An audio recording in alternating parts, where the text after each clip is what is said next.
हाँ सभी बच्चों को मेरे प्यार भरा नमस्कार। मैं कुमार राघवेंद्र आप सबके समझ उपस्थित हूँ आपके अपने फनी कॉन्सेप्ट क्लासेस पे। बच्चों कैसे हैं आप सब? आशा करता हूँ बहुत अच्छे होंगे, सब परिवार स्वस्थ होंगे और बड़े अच्छे से रणनीतिपूर्वक तैयारी कर रहे होंगे। तो प्यारे साथियों, जैसा कि मैंने आपको पिछली क्लास में यूट्यूब पे आपको बच्चे बताया था कि हिंदी संबंधित जितनी भी परीक्षाएं होती हैं स्टेट पीसीएस से लेकर वनडे एग्जाम में, लगभग बच्चे परीक्षाओं में हिंदी से संबंधित प्रश्न पूछे जाते हैं।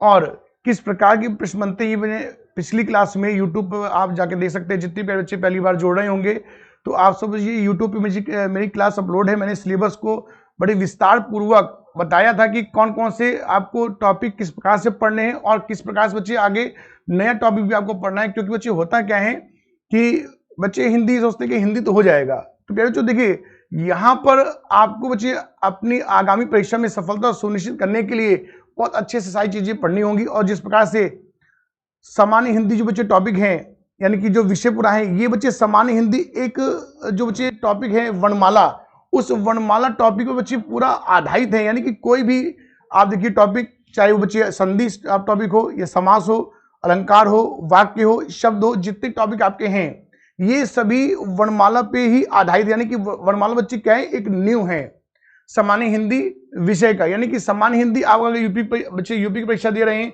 तो यूपी पीसीएस में मेंस में सामान्य हिंदी 150 नंबर की है। इसके बाद यूपी SSSC की जितनी परीक्षाएं होती हैं, UP police, UPSI, UP TET, super TET, C TET, TGT, PGT, Uttarakhand समझ बच्चे, MP PCS, MP police, MP TET, तो लगभग बच्चे सभी स्टेट में हिंदी संबंधी बच्चे परीक्षाएं जो आपके प्रश्न आते हैं और उन प्रश्नों को बच्चे किस प्रकार से क्या रूप रहता है, क्या स्वरूप रहता है, इस पर आज चर्चा करेंगे। बच्चे आज का जो टॉपिक हमारा है वर्णमाला। तो बच्चे सबसे पहले आप ध्यान दीजिएगा कि वर्णमाला शब्द किससे मिलकर बना है। बच्चे किससे मिलकर बना है? ये वर्ण जमा माला से।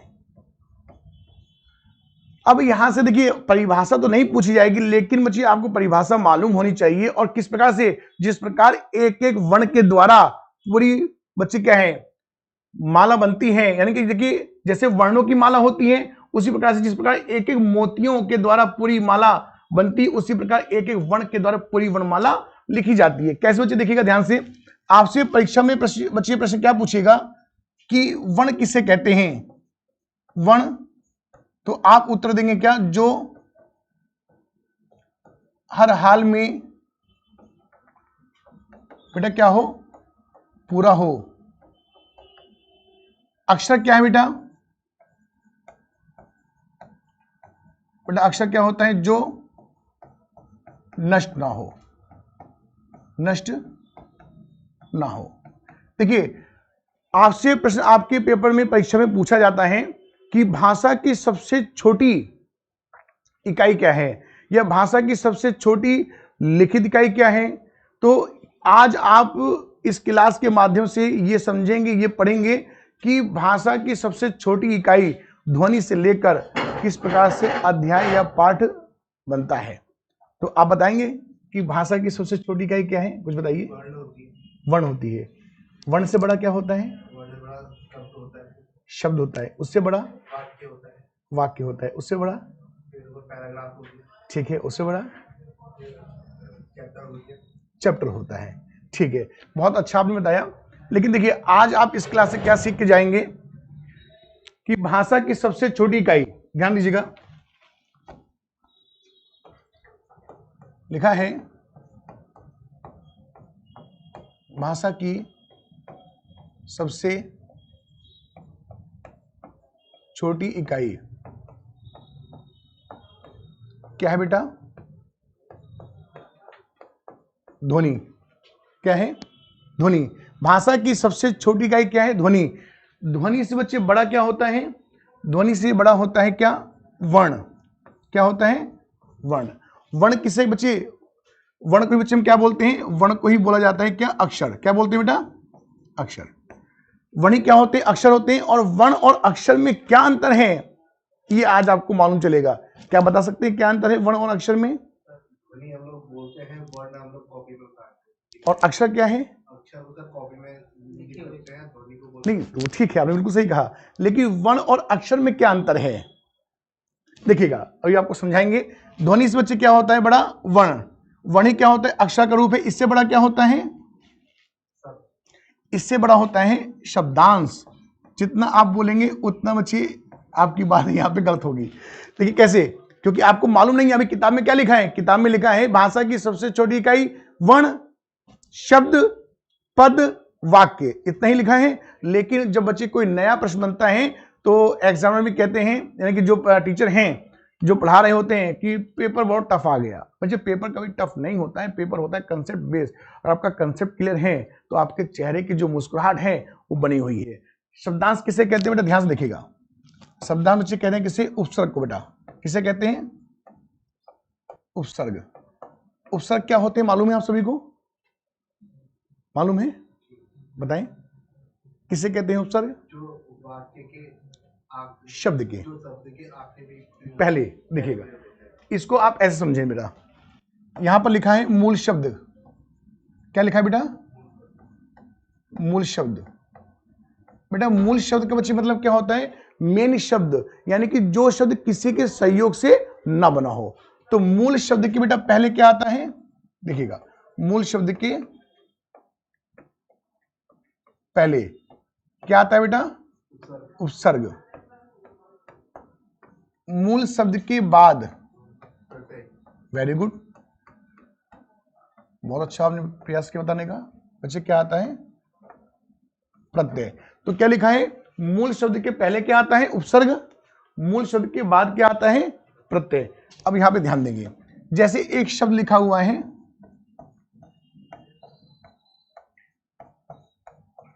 विखंडित। अगर प्यारे बच्चों मैं आपसे पूछना चाहूं कि इस शब्द में मूल शब्द क्या है, तो बेटा मूल शब्द बताइए क्या होगा? वेरी गुड, बहुत अच्छा आपने प्रयास किया बताने का, बिल्कुल सही बताया आपने। बेटा इसका मूल शब्द क्या है? खंड। तो आप बताएं खंड के पहले क्या लगा है? वी। खंड के बाद क्या लगा है?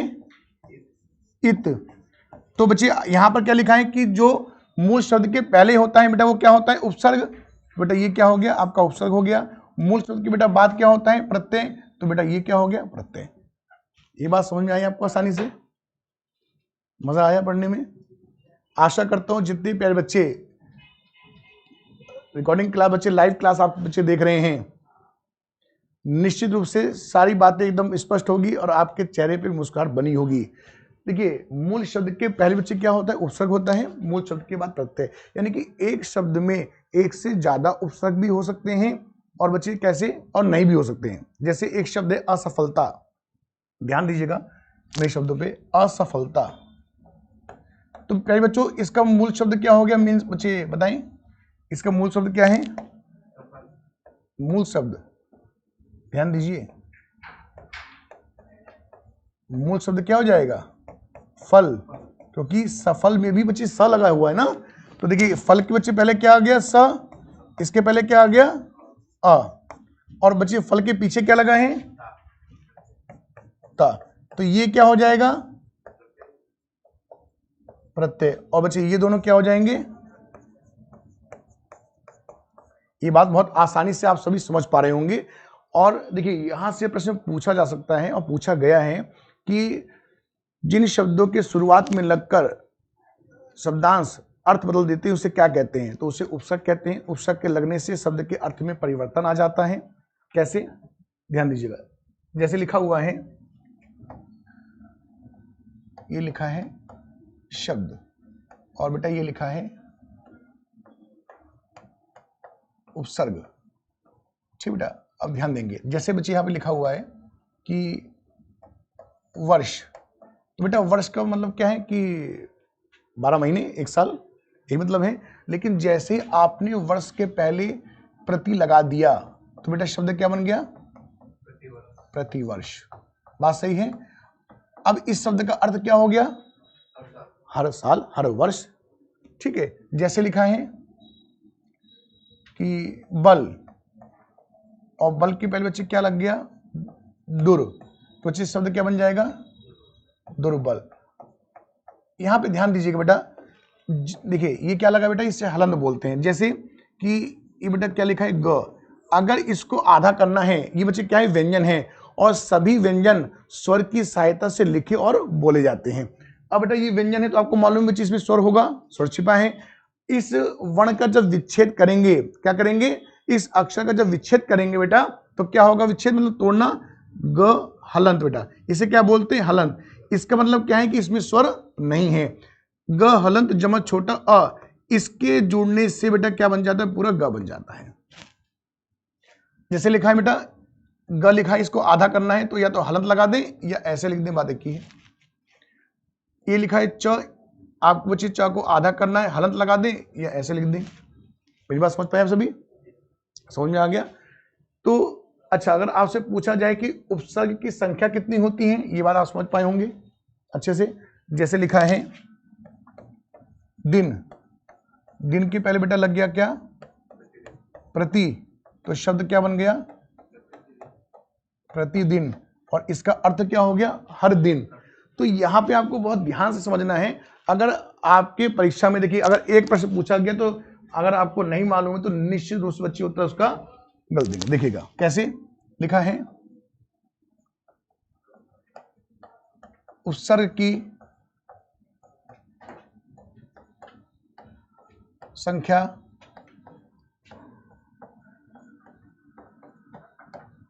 होती हैं, option A 22, option B 13, option C 19, option D 54। क्या उत्तर देंगे आप सभी। देखिए इस प्रकार से प्रश्न बच्चे आएगा और बच्चे कहेंगे बहुत आसान प्रश्न है, इसमें क्या है, कुछ भी नहीं है। पूछा क्या गया, उपसर्ग की संख्या होती है 22, 13, 19 या 54। तो बेटा इसका उत्तर क्या होगा, बताइए आप सभी।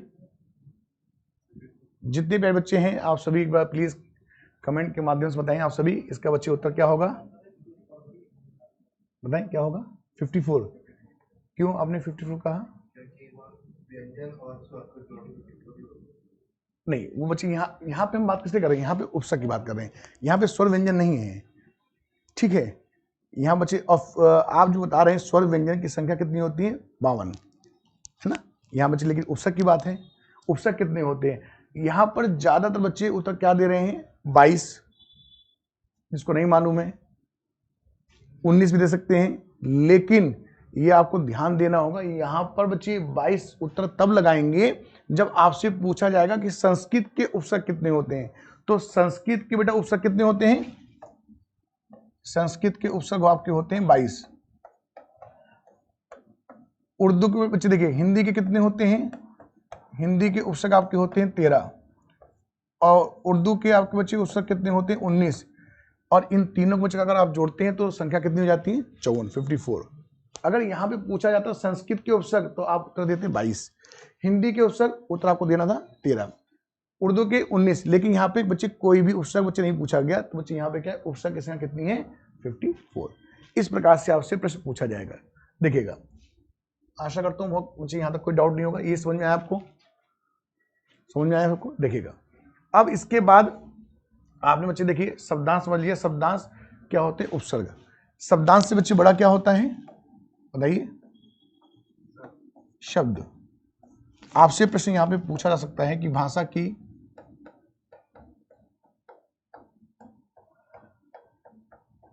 सबसे छोटी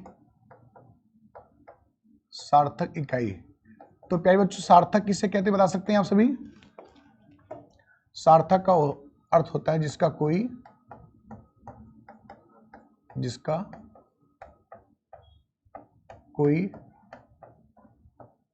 निश्चित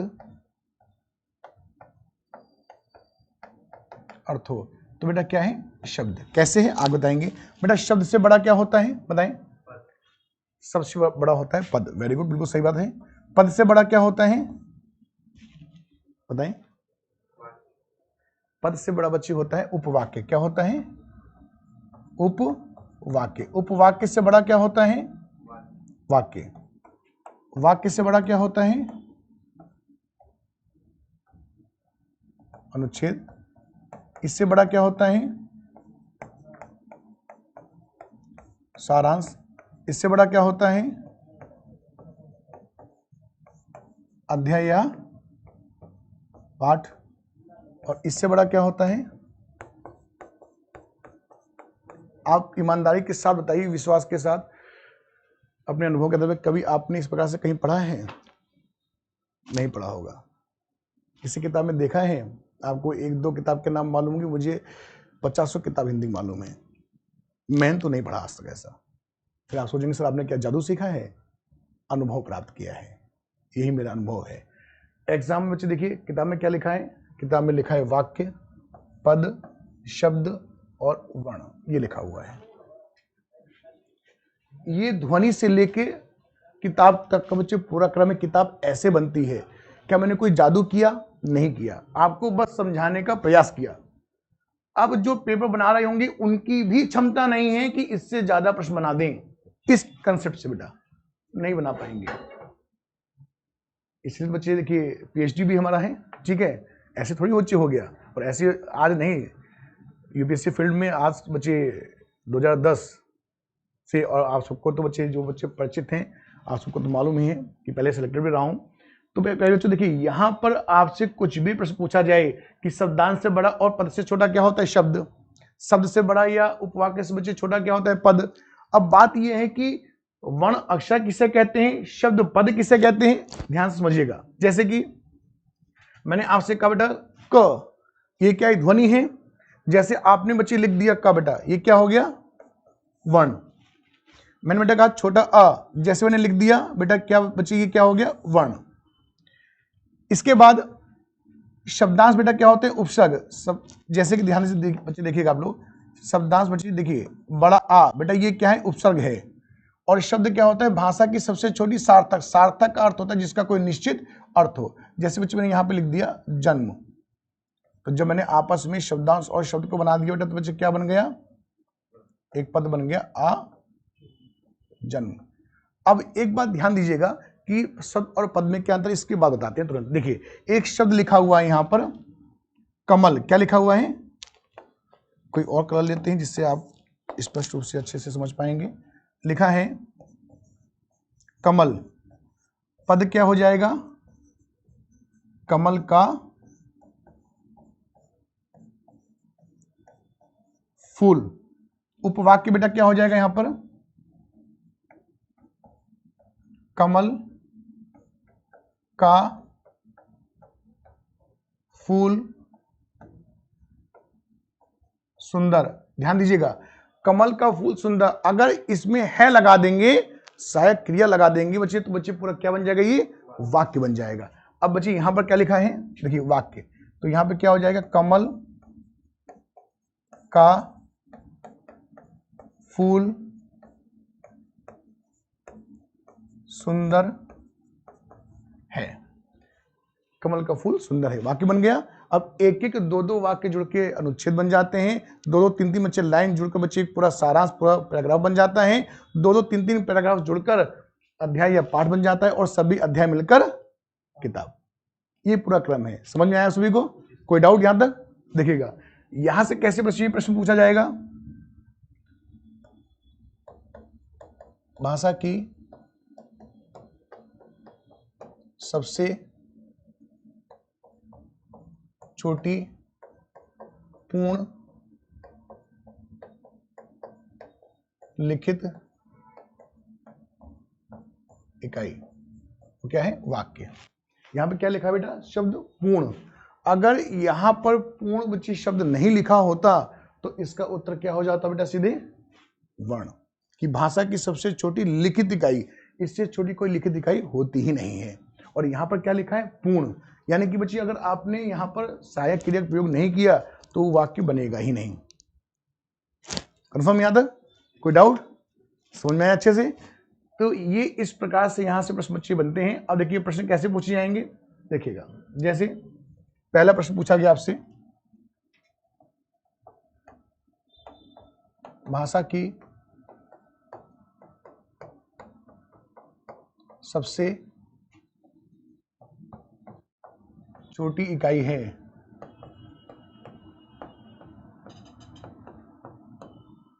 ऑप्शन ए वाक्य, ऑप्शन बी वर्ण, ऑप्शन सी शब्द, ऑप्शन डी पद। तो प्यारे बच्चों क्या उत्तर देंगे इसका कि भाषा की सबसे छोटी इकाई है? क्या उत्तर होगा इसका, बताइए आप सभी। वर्ण। अगर यहां पर लिखा होता कि भाषा की सबसे छोटी पूर्ण, अब यहां पर देखिए ना ही पूर्ण लिखा है ना ही यहां पर लिखित लिखा है, तो उत्तर क्या हो गया, वर्ण। लेकिन देखिए क्वेश्चन दूसरा ही कैसे पूछा जा सकता है, भाषा की सबसे छोटी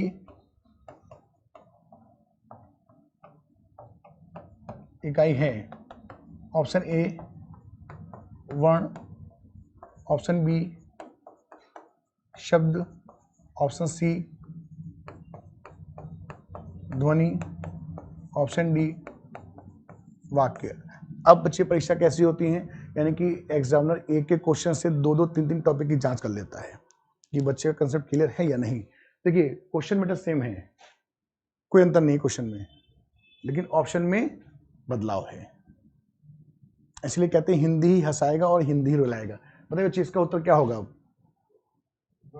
अब बता पाएंगे। जब पूछा जाए भाषा की सबसे छोटी इकाई, ऑप्शन में वर्ण और ध्वनि दोनों हो, तो बेटा उत्तर क्या लगाएंगे आप सभी? ध्वनि। जब ऑप्शन में ध्वनि ना हो तो उत्तर बेटा क्या आएगा? स्पष्ट है? ध्यान से देखिएगा। नेक्स्ट क्वेश्चन, ये क्वेश्चन नंबर आपका थर्ड, नेक्स्ट देखेंगे। भाषा की सबसे छोटी लिखित इकाई है, ऑप्शन ए ध्वनि, ऑप्शन बी वर्ण, ऑप्शन सी शब्द और ऑप्शन डी वाक्य। तो प्यारे बच्चों क्या उत्तर होगा इसका? शब्द। बताइए भाषा की सबसे छोटी लिखित इकाई वर्ण। बेटा शब्द बेटा क्या होता है, मैंने आपको भी देखिए समझाया मैंने आपको कि बेटा शब्द जो है ये सार्थक इकाई है, सबसे छोटी है ना।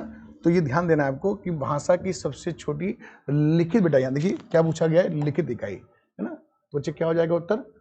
वर्ण, सबसे छोटी। इससे छोटी कोई लिखित इकाई होती ही नहीं। नेक्स्ट क्वेश्चन, अगर आपसे पूछा जाए भाषा की सबसे छोटी पूर्ण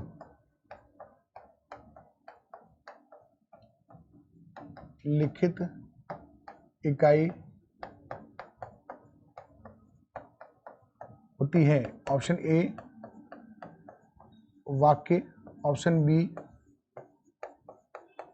शब्द, ऑप्शन सी वर्ण, ऑप्शन डी पद। तो प्यारे बच्चों क्या उत्तर देंगे इसका?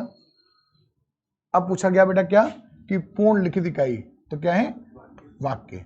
अगर यही प्रश्न आपसे इस प्रकार से पूछा जाए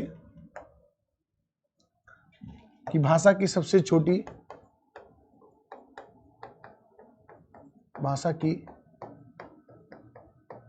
सबसे छोटी सार्थक इकाई,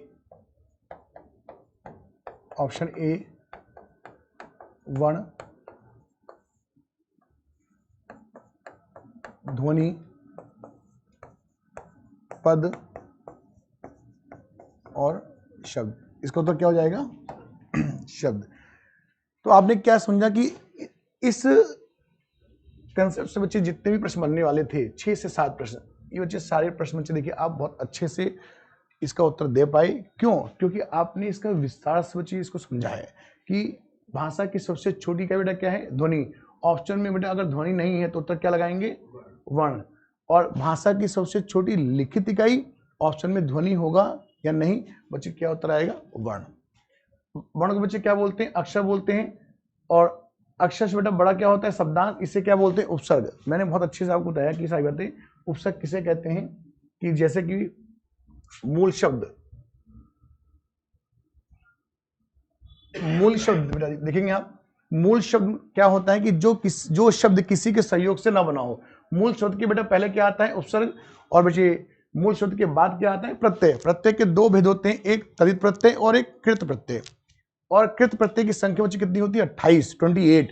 तो पहले बच्चों कृत प्रत्यय किसे कहते हैं? जो प्रत्यय धातु के साथ यानी क्रिया के साथ जुड़कर बनते हैं उसे बोलते हैं कृत प्रत्यय। और तदित प्रत्यय किसे कहते हैं? जो प्रत्यय संज्ञा, सर्वनाम एवं विशेषण के साथ जुड़ने से बनते हैं उसे बच्चे क्या बोलते हैं? तदित।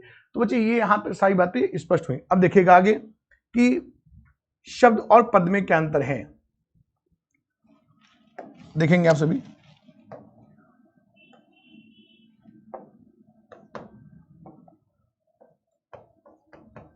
शब्द और पद में अंतर।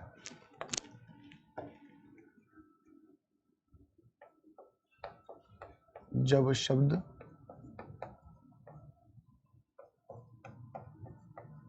वाक्य में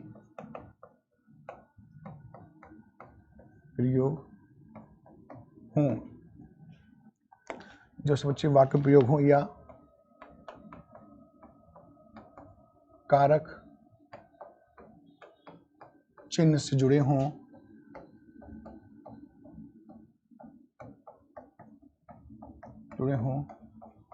तो उसे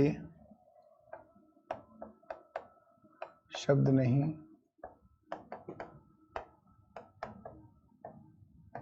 पद कहते हैं। जैसे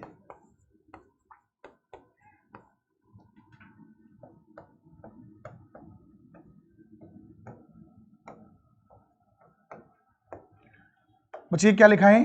कमल। ये क्या है बेटा? अभी ये एक शब्द है। क्या है? ये एक शब्द है बेटा। फूल लिखा है। फूल बेटा क्या है? ये भी शब्द है। सुंदर लिखा है बेटा, ये भी क्या है? एक शब्द है। लेकिन बेटा यहां पे क्या लिखा है कि जब शब्द वाक्य में प्रयोग हो या कारक चिन्ह से जुड़े हों तो बेटा उसे शब्द नहीं पद कहते हैं। जैसे लिखा है यहां पर कि कमल का फूल सुंदर है। तो पहले बच्चों अब क्या ये जो बच्चे लिखा हुआ है कमल का फूल, ये बेटा क्या है? कमल का फूल बच्चे ये शब्द है या पद? तो बेटा कमल क्या है? अब कमल को आप शब्द ना कहकर बेटा क्या कहेंगे? पद। क्यों पद है? क्योंकि जब शब्द वाक्य में प्रयोग हो या कारक चिन्ह, अगर आपने कारक बेटा पढ़ा होगा, कारक की संख्या होती है 8, कर्ता ने क्रम को करण से आपने पढ़ा होगा, और विभक्ति की संख्या होती है 7। तो बेटा कौन सा कारक है? संबंध कारक, जिसमें का, की, के, रा, री, रे, ना, नी, ने आता है। अगर आपसे पूछा बेटा फूल क्या है, तो बेटा फूल भी पद है, क्योंकि जब शब्द वाक्य में प्रयोग हो या कारक चिन्ह के साथ जुड़े हो बेटा तो उसे शब्द नहीं पद कहते हैं। जैसे ध्यान समझिएगा, नेक्स्ट ये लिखा है हिमालय।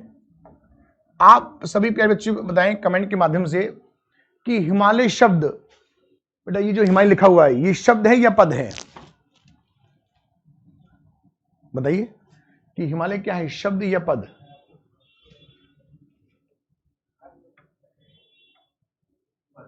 कैसी? ये सब दो शब्दों से बना है, तीन अलग। Very good.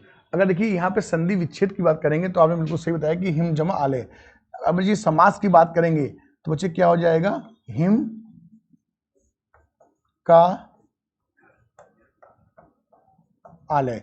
हिम का मतलब होता है बर्फ और आलय का मतलब होता है घर।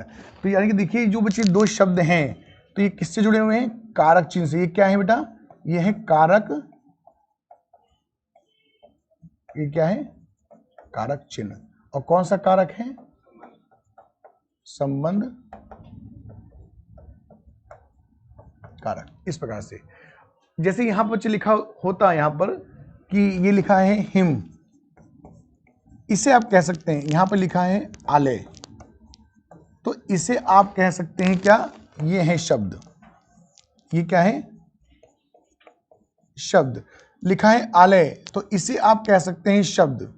लेकिन जैसे ही इन दोनों के बीच में संबंध बच्चे, यानी कोई भी कारक आएगा, तो बच्चे ये शब्द क्या बन जाएगा, ये पद का रूप ले लेगा। अगर आपसे कोई भी आज के वक्त पूछता है कि शब्द और पद में अंतर क्या है, तो आप क्या उत्तर देंगे कि जब शब्द व्याकरण के किसी नियम से जुड़े हों, या कारक चिन्ह से जुड़े हों, या वाक्य में प्रयोग किए गए हों, तो उस बच्चे क्या कहते हैं, शब्द नहीं पद कहते हैं। कोई डाउट यहां तक किसी को, समझ में आया अच्छे से? ठीक है, नोट करना चाहते तो नोट करते रहिएगा, है ना, नोट करना चाहते तो है ना, आप इसको नोट करते रहिए, क्योंकि आगे है ना मौका नहीं मिलेगा। जैसे जितने प्यारे बच्चे हैं, बाद में आप सभी जो बच्चे यूट्यूब पर क्लास देख रहे हैं, तो इसी के माध्यम से बच्चे आगे आप पढ़ेंगे और नोट्स बनाते चलिए। क्यों? क्योंकि बेटा देखिए, ऐसा होता है ना कि आजकल ऑनलाइन के बच्चे जो ट्रेंड है, देखिए मैं आपको इस प्रकार से पढ़ाऊंगा कि ऑफलाइन का माहौल ऑनलाइन में आपको लगेगा ही नहीं कि कहीं पर कोई डाउट। क्यों? क्योंकि यही टीचर का एक अपना अनुभव होता है।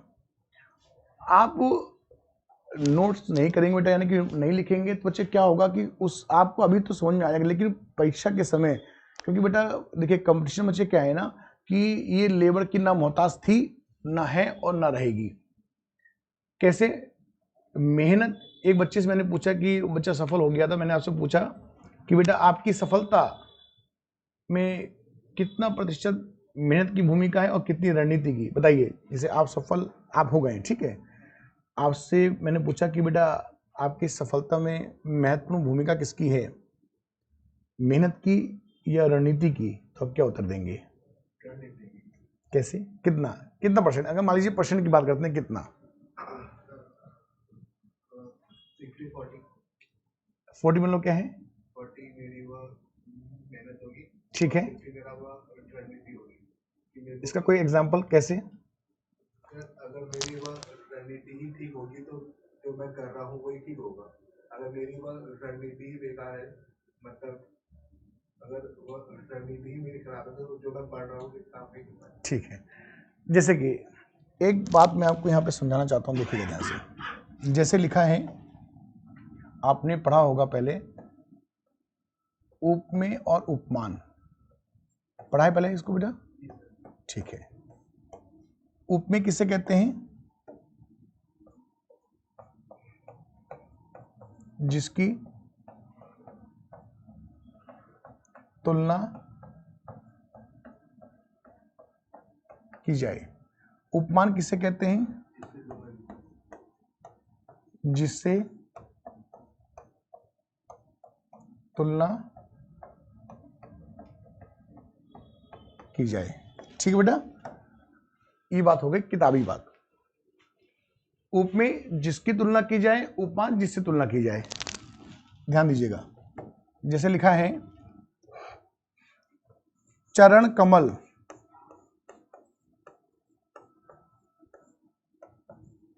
कमल नयन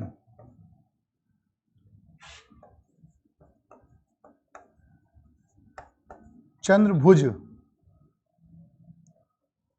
तो बेटा आप बताइए कि अब चरण कमल में कौन सा शब्द उपमेय है?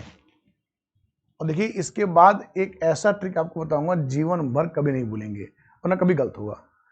ठीक है, अब अभी आप प्रयास करें बताने का, सभी प्यारे बच्चे कमेंट करें कि उपमेय लिखा हुआ है कि जिसकी तुलना की जाए, उपमान जिससे तुलना की जाए। तो बच्चे चरण कमल में कौन सा शब्द उपमेय है, कौन सा उपमान है? बताइए, कोशिश करिए बताने की। चरण कमल में कौन सा शब्द उपमेय है? देखिए सामने आपके शब्द कुछ स्पष्ट रूप से लिखा हुआ है।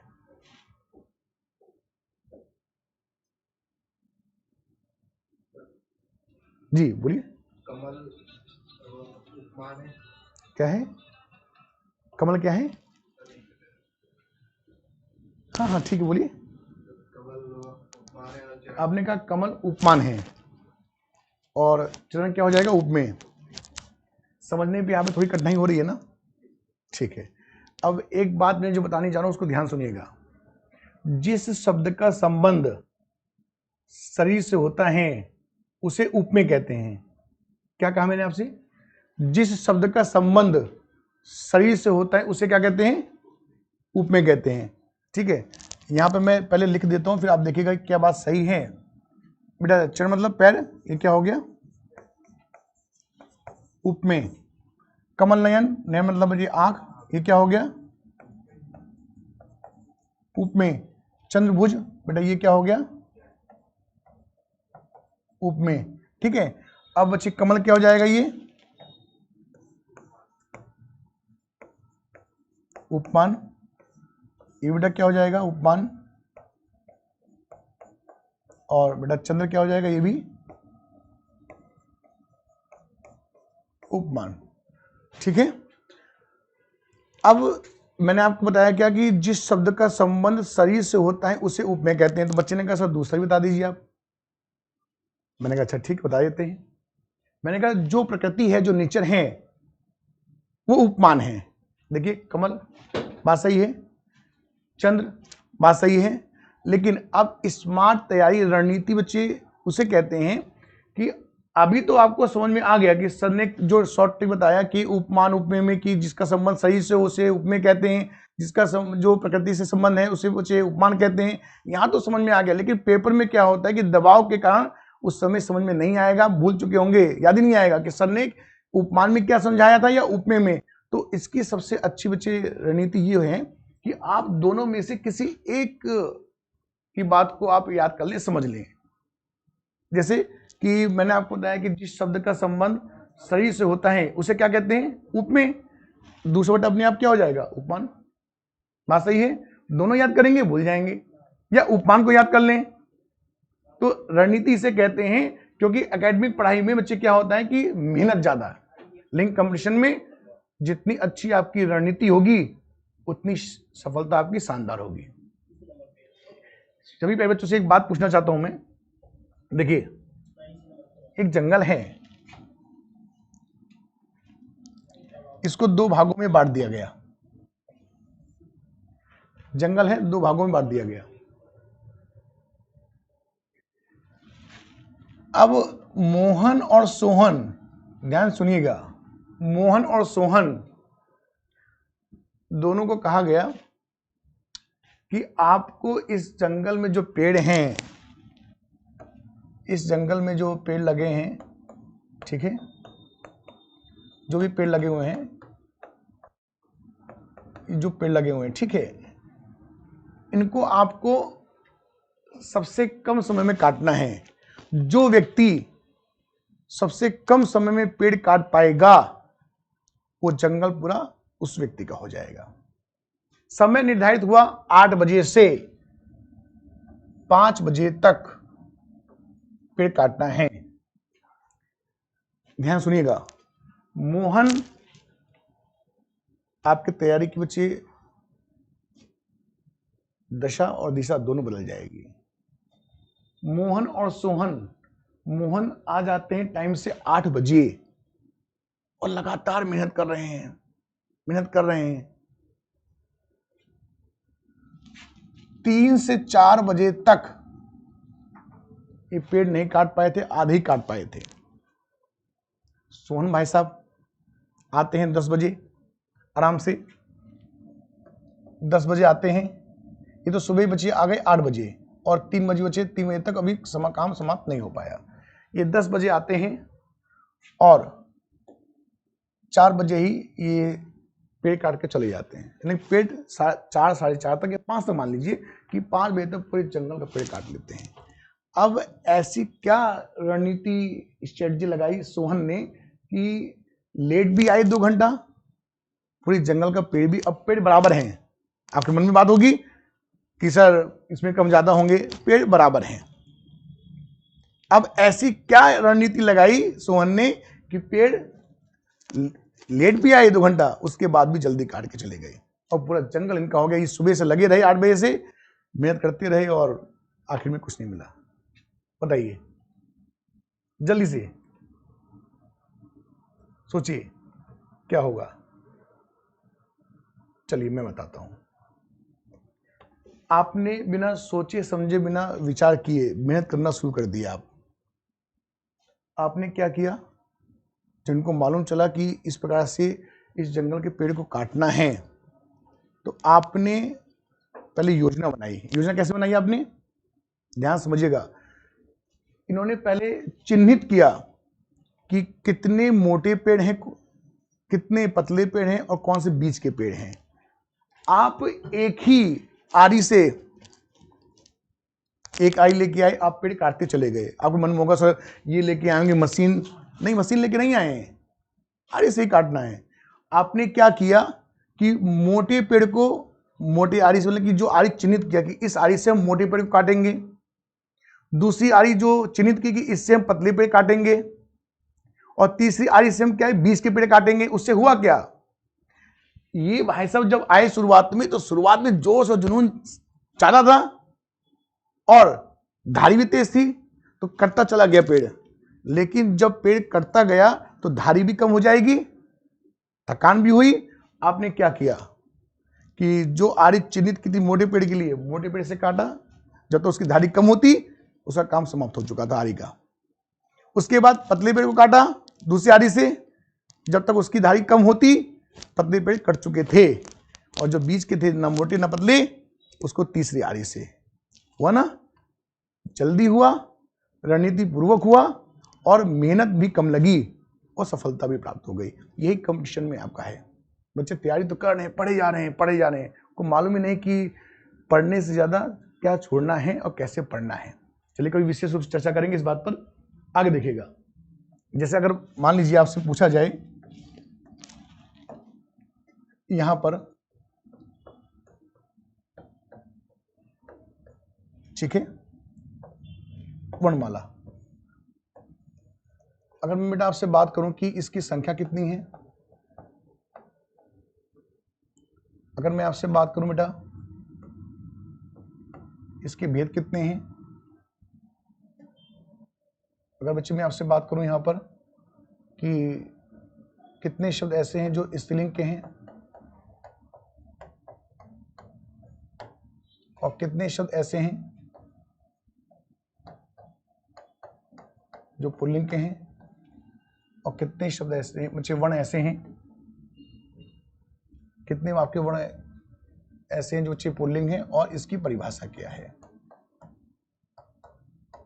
परिभाषा देखिए, अगर आपसे पूछा जाए कि वर्णमाला की बच्ची संख्या कितनी होती है, तो उत्तर क्या देंगे 52। कैसे, देखिए इसमें स्वर कितने होते हैं 11। अयोगवाह की संख्या कितनी है, अयोगवाह किसे कहते हैं, इनकी संख्या 2 है, ठीक है। इसे क्या बोलते हैं, इसे बोलते हैं अनुस्वार। आज के बाद क्या बोलिएगा, अनुस्वार।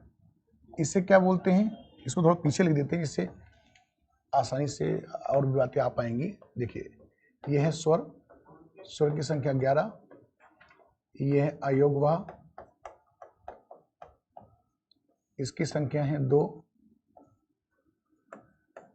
इसे और इसे क्या बोलेंगे, इसे बोलते हैं अनुस्वार, और इसे क्या बोलेंगे, इसे बोलेंगे विसर्ग। क्या बोलेंगे, विसर्ग। अगर आपसे पूछा जाए कि व्यंजन की संख्या कितनी है, तो व्यंजन की संख्या बेटा कितनी है 33। इसके बाद अगर आपसे पूछा जाए कि उत्क्षिप्त व्यंजन कितने हैं, अभी तक आपने इसका नाम उत्क्षिप्त ही बच्चे सुना होगा। उत्क्षिप्त को ताड़न जात भी कहते हैं, बिल्कुल सही सुना आपने। उत्क्षिप्त का दूसरा नाम द्विगुणी व्यंजन भी है, इसकी संख्या है 2, ठीक है, जिसके नीचे ड और ढक नीचे बिंदी आती है, ठीक है। और ध्यान दीजिएगा, इन 2 वर्णों से आज तक कोई शब्द शुरू नहीं हुआ, ना हुआ है आपने देखा है, ना होगा और ना कभी हुआ था। कहने मतलब है कि जो बच्चे इसके नीचे बिंदी लगी हुई है, डिब्बा, डिब्बा में बच्चे बिंदी नहीं लगी होती है, ढक्कन बिंदी नहीं लगी होती है, इन वर्णों से कोई भी शब्द ना शुरू हुआ है, ना हुआ था और ना हुआ ना होगा आगे। क्या बच्चे, क्यों बताएंगे जो पढ़ाएंगे आगे तब। इसके बाद 4 क्या होते हैं, संयुक्त व्यंजन। इसकी संख्या कितनी है, 4। तो बेटा 2 ये 11 ये हो गए और 33 आपके व्यंजन और 2 4। अगर आप बेटा इसको काउंट करेंगे तो संख्या कितनी हो जाएगी, 52। समझ में आया अच्छे से। ये देखिए सारी बात एकदम स्पष्ट है। अगर आपसे पूछा जाए कि इसके भेद कितने हैं तो ध्यान दीजिएगा, 2 भेद होते हैं, एक स्वर और एक व्यंजन,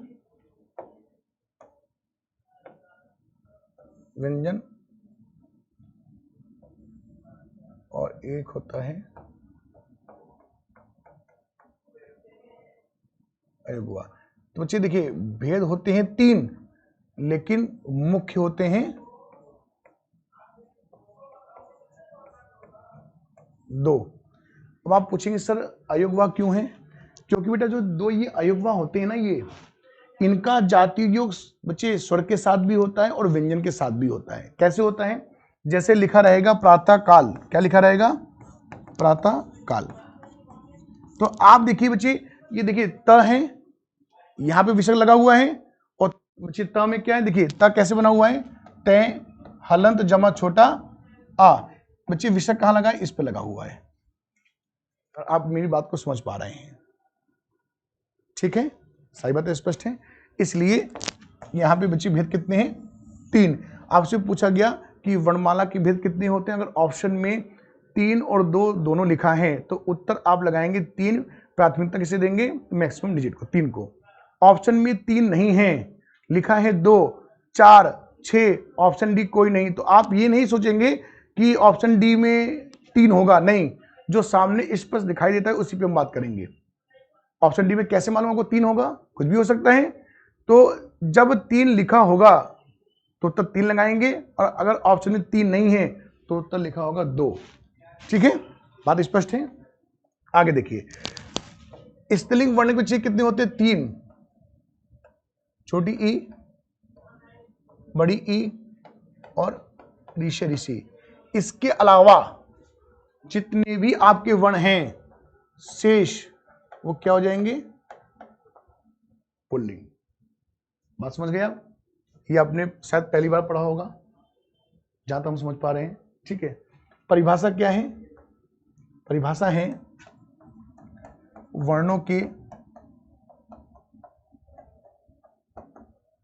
व्यवस्थित समूह को वर्णमाला कहते हैं। अच्छा, कैसे बच्चे व्यवस्थित, ध्यान दीजिएगा। जैसे मैंने बेटा लिखा क, मैंने यहां पर लिखा बेटा मैं, ल और क। बेटा मैंने इसको आपस में मिला दिया और एक शब्द बन गया क्या, मलक। तो बेटा क्या मलक का कोई अर्थ है, नहीं है। मैंने यहां पर लिखा क, ल और मैंने इसको आपस मिला दिया, एक शब्द बन गया क्या, कलम। इसका कोई अर्थ है, बिल्कुल है। तो बच्चे अभी आपने तो पढ़ा है, अभी आपने बच्चे क्या, अभी तो आप परिभाषा पढ़ते चले आए हैं। क्या लिखा है, वर्णों के व्यवस्थित, आपने वर्णों को व्यवस्थित किया और उस व्यवस्थित करने से जो शब्द बन गया वो बच्चे वर्णमाला का रूप है। वर्णों के व्यवस्थित समूह को, ये समूह तो है बेटा, वर्णों के व्यवस्थित समूह को हम क्या कहते हैं, वर्णमाला कहते हैं। सही बात स्पष्ट हुई, यहां तक कोई डाउट किसी को।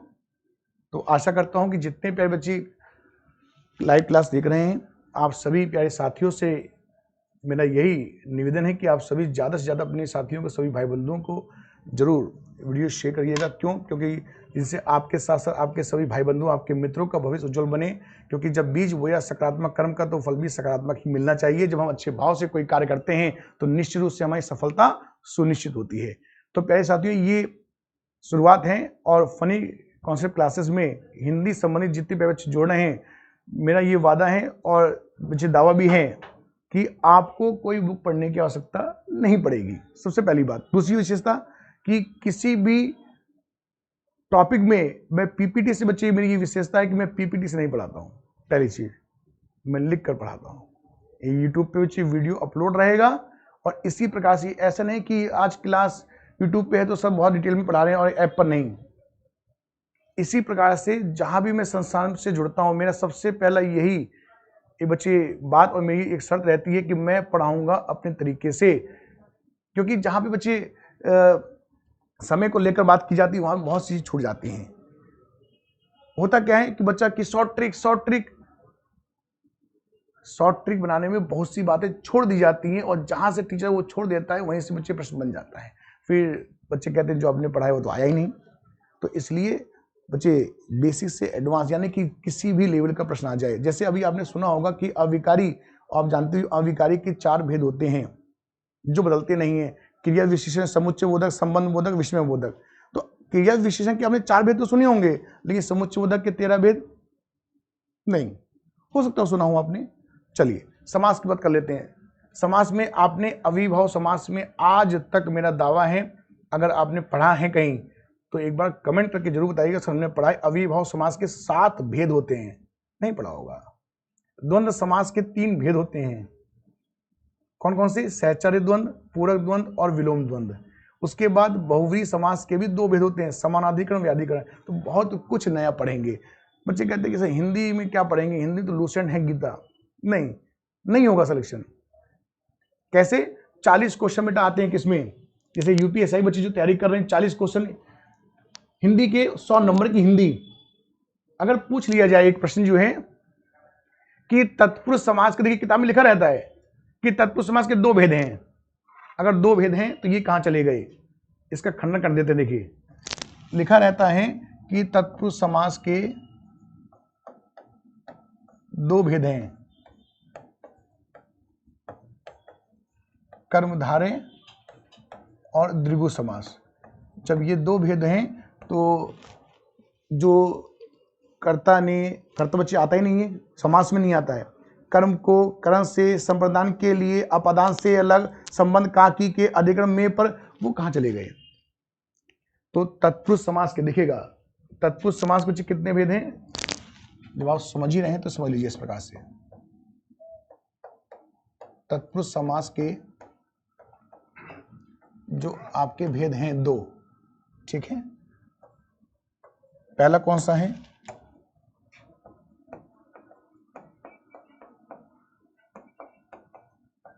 समानाधिकरण, इसके 2 भेद हैं।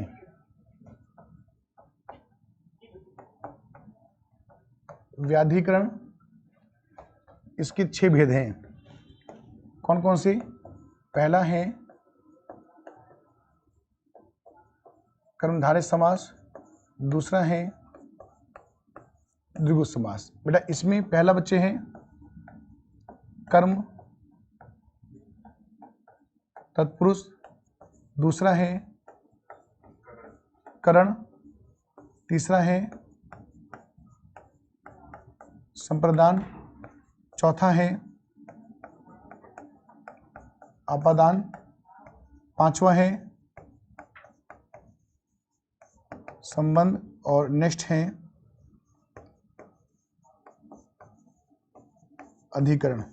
तो प्यारे साथियों इस प्रकार से अब जब 100 रुपए की बुक पढ़ेंगे 200 की उचित तो यही होगा कि तत्पुरुष समास के 2 भेद, कर्मधारय और द्विगु। ये है बेटा 2 भेद, समानाधिकरण और व्याधिकरण। इसमें भी बहुत कुछ पढ़ेंगे आप। न्याय समास, कौन से? ये अन्य भेद में आते हैं, इसे बोलते हैं न्याय समास। ये बच्चे ठीक है। जैसे अलुक समास, मध्यम पदलोपी तत्पुरुष समास, दही बढ़ा, दही में भिगोया हुआ बड़ा, मध्यम पदलोपी तत्पुरुष समास है। और जब आप बच्चे ऐसे पढ़ के जाएंगे, क्योंकि और किताब देखिए, एक बार बच्चे परीक्षा में प्रश्न पूछा गया,